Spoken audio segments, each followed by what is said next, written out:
Recimo en nasvet za starše, ki se bojo zdaj trudili uvajati spremembe v življenje, torej da so zdaj recimo ugotovili, da prej recimo še tega mogoče niso začeli, ampak da so zdaj ravno s korono ugotovili, da je uporaba interneta šla mogoče onkraj meja, pa imajo različne starosti otrok doma, torej imajo od otroka do mogoče najstnika, torej kakšni so prijemi pri teh različnih skupinah? Odvisno je od tega, zdaj, kakšna je starostna razlika. Zdaj, če je 1 leto starosti, se mi zdi, da ni toliko problematično, tudi če veljajo ista pravila za oba, a ne.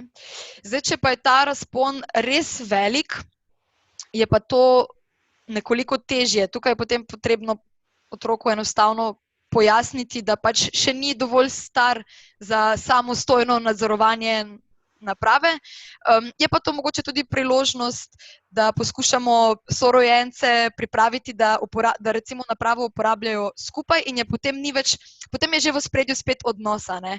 Zdaj, če skupaj igrata mlajša sestrica pa starejši brat igro, je čisto drugače, kot če vsak igra sam na svoji napravi.